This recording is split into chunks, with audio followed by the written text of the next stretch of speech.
I hear this a lot. The last big job push for the year is between Labor Day and Thanksgiving. And on some level, it's true. But I want you to know that you can find a job anytime you want. As someone who landed a job in the middle of December, it's possible. But it is about the steps you take that lead you to get someone interested in hiring you, that leads to an interview where they get more interested in hiring you, and ultimately, they offer you a job. In this episode, I am going to help you refine your job search strategy, update you on some of the current market trends, and give you some tips to help you when your job search isn't going as well as you'd like. Let's get started.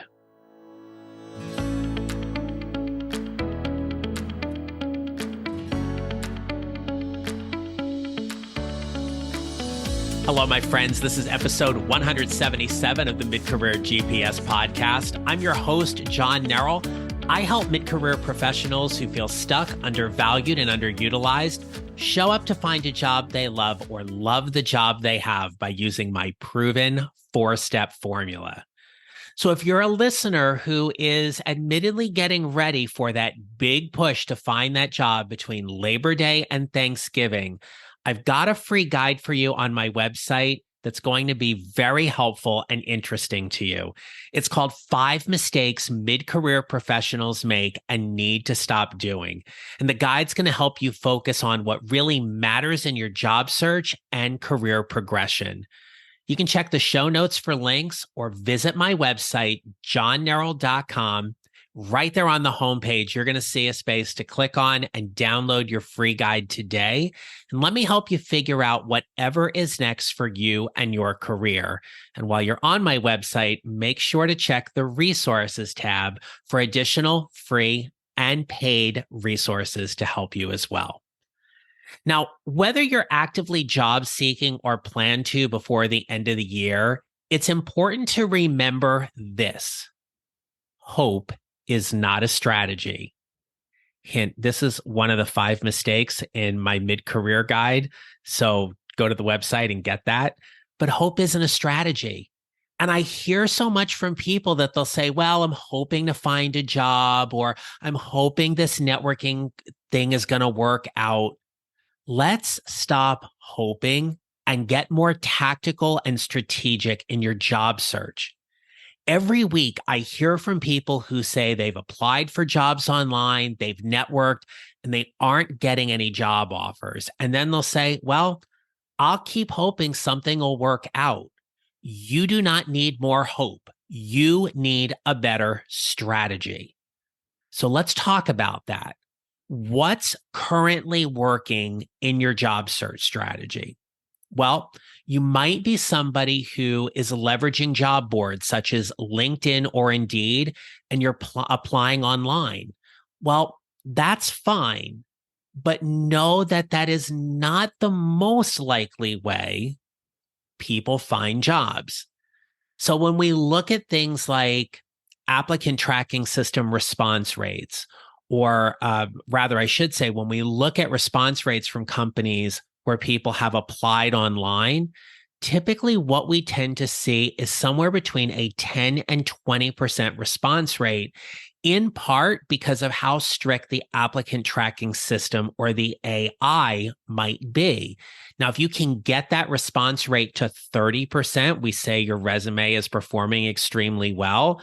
And a response rate, so you and I are clear on this, is an email or phone call that notifies you to say, hey, we've reviewed your resume, you're not moving on, or we've reviewed your resume and we'd like for you to begin the interview process.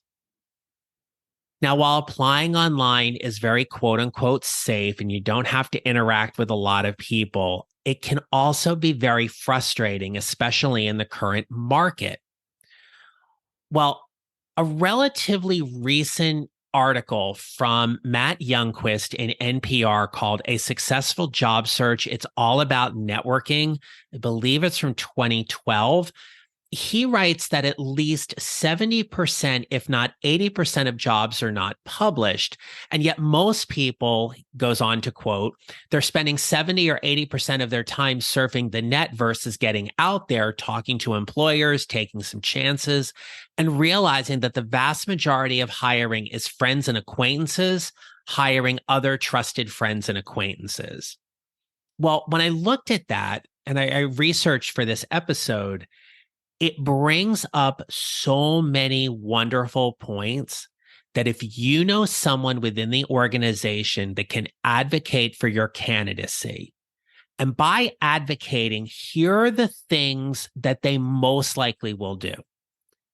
They will talk to a boss or superior and mention they know someone who might be a great fit for the job.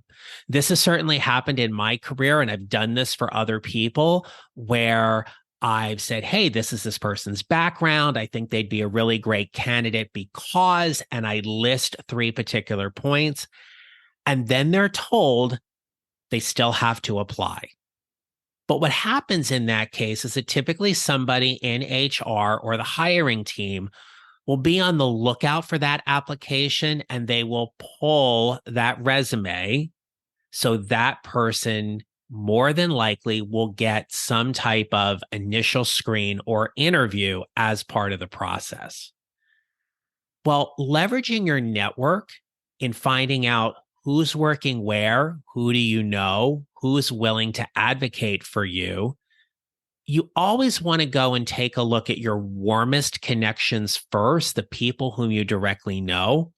But if we go back to episode 168, where I talked to Mac Pritchard from the Find Your Dream Job podcast, Mac walked us through 3 specific strategies for structuring your informational interview that is a great way to warm up a cold networking connection or someone whom you haven't spoken to in a long while, and learn more about the kind of work that they do that maybe not immediately, but down the road, they might think of you and simply say, you know what? We've got a job at this company that I think you might be a great fit for.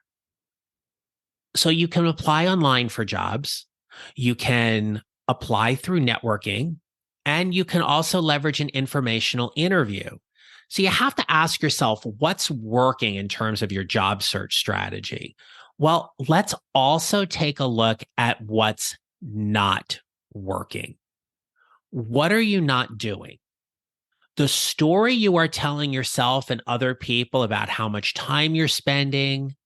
What I want to challenge here is how much focus time are you actually doing? Or are you telling a story that you're looking for sympathy from people where you're trying to prove to them you're putting all this effort in, but you're not getting the results? In other words, what's holding you back from doing something different that's going to get you a different result? Don't keep doing the same thing over and over and over again. If you're applying for jobs online, something has to change. Your approach might be to network more frequently. You may have to change your resume. Maybe you get someone to professionally update your resume. You can go back to a couple of weeks ago where I talked to Portia Parker Griffin. She and her team handle all of the resumes for my one-on-one coaching clients that need resumes. It's a great episode to learn some very practical tips and strategies for what's happening right now regarding resumes. But if you are not looking very critically at what is not working in your job search, you are missing a huge component in building your mid-career GPS. Because if it's not working, you got to change something. You got to do something different. And what I want to offer you here is that this is an opportunity to make a decision, singular, make a decision about what you're going to do. For example, maybe you need to bring in an accountability partner. Maybe you need a friend or a colleague to really be there to support you in terms of holding you more accountable for the things that you want. Maybe it be in terms of how many networking connections you want to make or how many jobs you're going to be applying for. But what I want to offer you in deciding on this decision is that in order to really take a look at some data, I'm going to suggest and offer that you change one thing in your job approach. For example, I would not double down on applying online and double down your networking efforts. One, it's probably going to make it seem very overwhelming, especially if you're working a full-time job and you have family and life responsibilities. But then you may not know exactly which is going to give you the biggest ROI or even ROE, return on your energy. So change one thing. Maybe for the next 21 days, you decide to double down on your networking efforts, line up some informational interviews, schedule some virtual coffee chats with people, grow your network on LinkedIn with people who are in the field you want to pursue, or they're currently in the field that you're working in, and build your network that way. When I say that, I want to be perfectly clear that you are not leading off with, hey, I'd love to connect. Is your company hiring? That's a huge turnoff. Don't do that. Take some time to build rapport and build that know, like, and trust factor. There will come a time to ask for that. So be very careful to not change too many things because it can certainly get overwhelming. It's also going to mess up your data. Well, earlier this month, we got two conflicting reports. One was saying that there were less job openings, and one the next day that said, well, there were more job openings in the corporate sector. So, what we know in this current marketplace right now is that different industries are performing better than others. Tech is still struggling a little bit. As we start gearing up toward the holidays, retail we expect will tick up a little bit more in terms of jobs. But there was an interesting article I found, and I will make it a point to link it up in the show notes. It's an article by Nikki Carter from Indeed called 5 Key Hiring and Workplace Trends to Look Out For in 2023. So even though this article is a few months old, I found the suggestions and the tips here to be very, very relevant. So two important things to keep in mind here are, one, job seekers have bargaining power. Once you get the offer, here is where you are going to negotiate and fine tune the details of that offer. You know they want you, right? So maybe you're looking at more money, better benefits, flexibility, but understand that part of what is causing frustration in the job search market right now is that companies are being more selective. This has been a trend we have seen pretty much all year, starting at the end rather of 2022, is that companies are taking a little more time to actually make their selections. What I'm seeing in general, both with my clients and in talking with my colleagues, is that right around the 5-month mark, and that's from when you begin to start your job search through locking down that offer, 5 months tends to be the average for a mid-career professional right now in terms of finding a job. Yes, you can speed that up. Yes, you can slow that down, but typically around 5 months. And part of that is because companies are being more selective. Another thing to consider is that remote work isn't going anywhere. So remote work is absolutely here to stay, whether it's 100% or it's hybrid. That is something you're going to consider when you're talking about the overall fit for you and the company. But one of the most important things here is that you must have a clear message about what you are looking for in a new position, the value you provide, and how your career story is going to get them interested in learning more about you and ultimately giving you a job offer. If you cannot tell a clear and clean story, you are behind, and I will offer dramatically behind the people who are doing this exceptionally well. So how do you get better at telling your story? Well, you practice. And practice can look in a lot of different ways. So if your job search isn't going well, here's a few things you can do. First and foremost, get support. Whether you're getting support from your friends, family, colleagues, coworkers, or a coach, figure out what that support looks like. One of the benefits that I know from being a coach, especially in the work with my clients, is that we're very objective and very impartial. When I'm working one-on-one with my clients, I get very clear with them about how direct can my feedback be. I will tell you if I think your approach might benefit you being a little bit different, or I will coach you very hard on why you're throwing up blocks or resistance to some things in your job search process. Ultimately, you're going to make the best decisions for you. But as a coach, I'm here to help you figure out and explore all those different avenues in being that support when you're building your mid-career GPS. Additionally, if your job search isn't going well, do something different. Albert Einstein said the definition of insanity is doing the same thing over and over again and expecting the same results. The only rule here that I want you to remember is that there is no one way to find a job. Now, while I have my own business and I've been in business full time now for over 6 years, when I was actively job seeking and I was looking for jobs, I was leaving no stone unturned. Well, in my business, there's no one way to get a client. I get clients through my podcast. I get clients through LinkedIn. I get clients through being on networking events and just building my network that way. So the rule is there are no rules. There are things that work really, really well.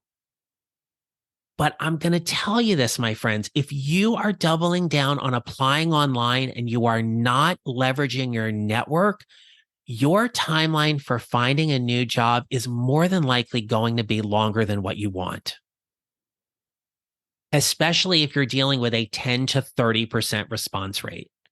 That's a lot of work with not a lot of return, where your return on networking can be upward in the ballpark of 70 to 80%. So do something different. Now, in keeping with that theme about doing something different, here's a few suggestions. You can reevaluate your frequency.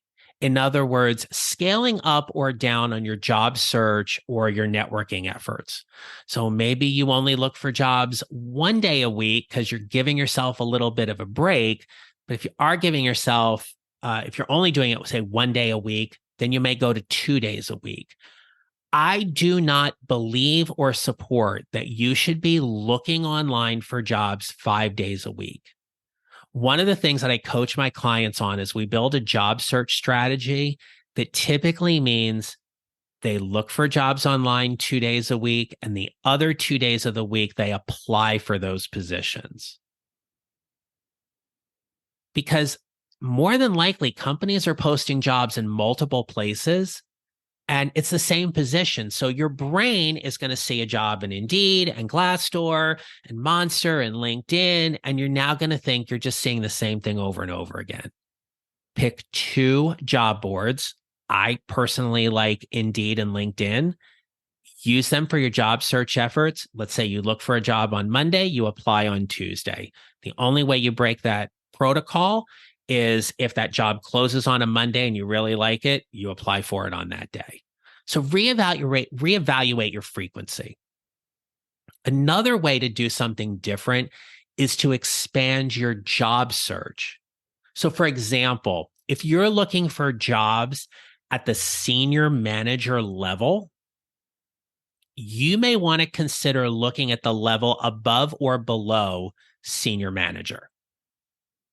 Remember that the title you hold in your organization is reflective of that title within that organization. Your knowledge, skills, abilities, and demonstrated competencies may very well be reflective of a job at a title higher than what you think, say, for example, director. May also be a little lower. And so in a certain company, maybe you're only looking at managerial type jobs. Ultimately, you're going to decide what the best fit is, and obviously looking at pay and whether that's something you can accept in terms of a job offer, given your lifestyle and your commitments.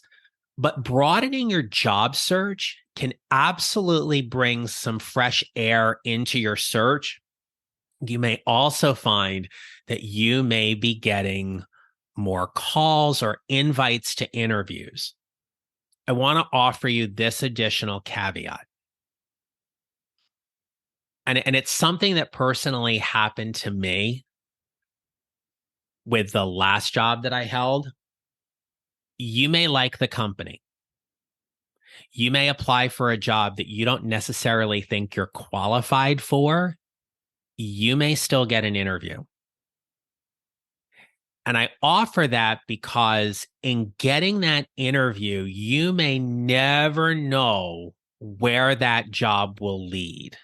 So, as I've shared before, I had accepted a job with an educational nonprofit, and within 3 months, my role had changed because that's what they were hiring me for. But they had to get me into the organization first. So, if you have a company that you're interested in, here's some additional suggestions. You can apply, get into their system. Find people who work there that are on LinkedIn that you can ask for an informational interview, expand your network, right? If you are posting and more importantly, engaging with other posts on LinkedIn, more than likely the LinkedIn algorithm is going to start putting you in their feeds, and they're going to see how you are behaving and acting on LinkedIn.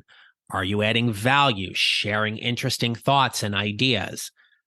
So expanding your job search here can be very advantageous.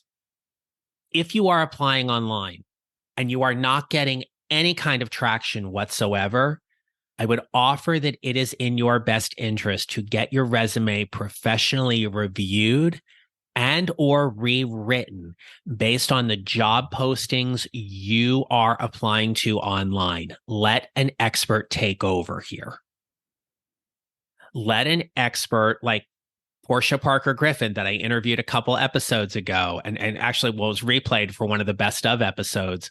But Portia and her team at Fly High Coaching do an amazing job.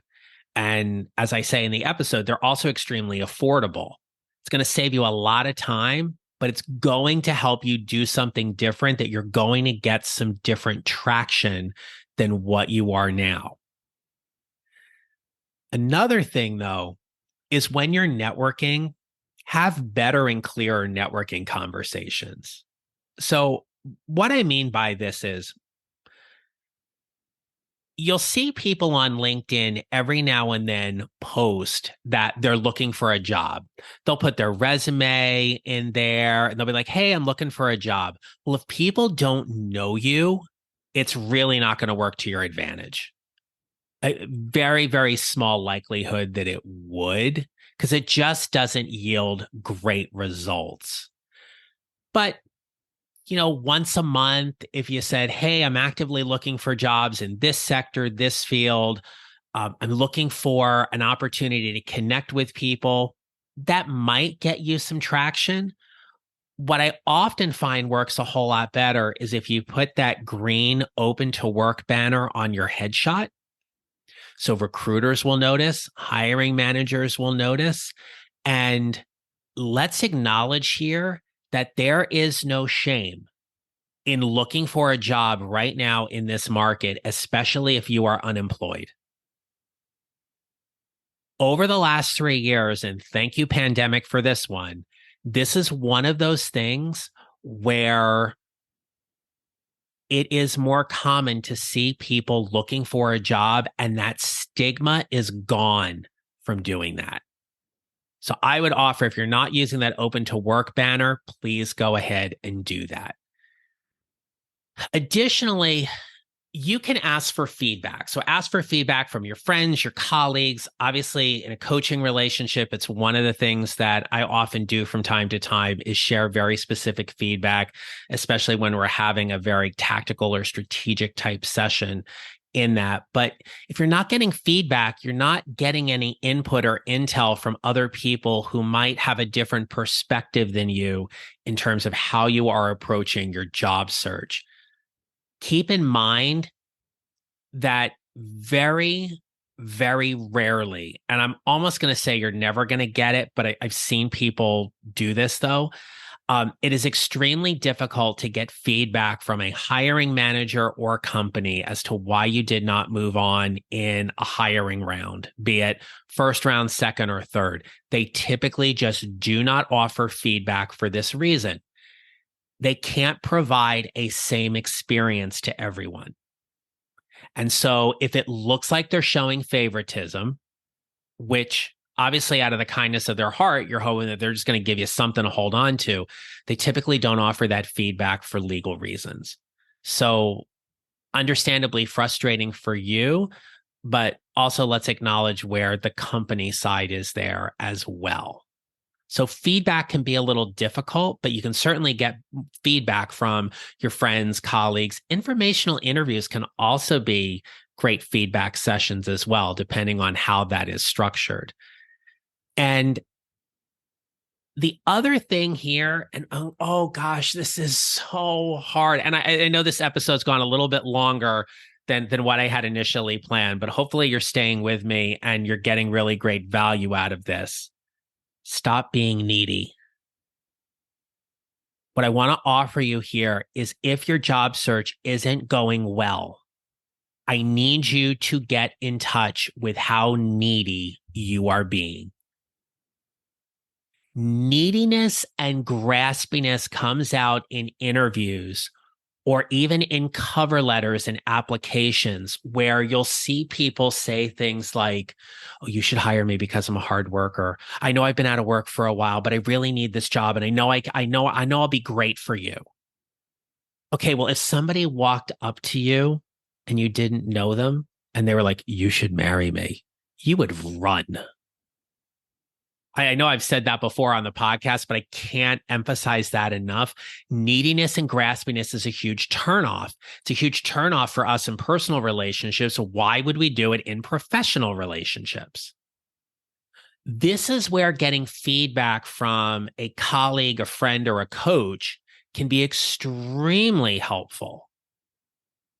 Right? So if I have a client says to me, hey, John, will you review this cover letter for me before I send it? That's one of the first things I'm looking at is how needy are they being? How convincing are they trying to be? Which can be a huge turnoff. So get in touch with how you are showing up and whether or not the way you're showing up is helping or hurting your cause. Lastly, I want to leave you with this. This job market is like a constantly moving target. There are days when it feels really good and other days when it doesn't. And that can play tremendously on your mental fortitude and your outlook and your positivity in this job search process. What I want to offer you is that consistency is key.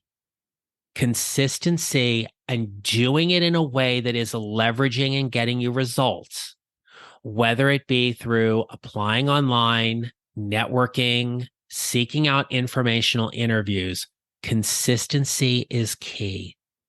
Stay positive.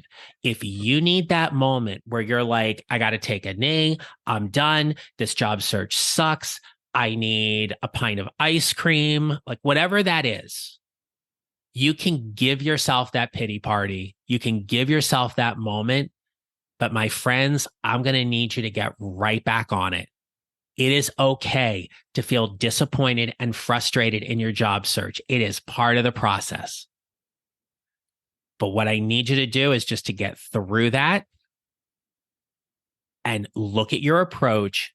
Figure out one thing you're going to do different. Stay positive, be persistent, and be consistent in doing that one thing for 21 days and evaluate your data to see how much that is helping you.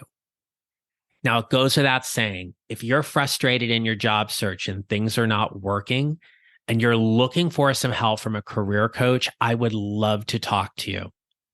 So I have a variety of options in terms of how long I work with people and price points that are reflective of different budgets.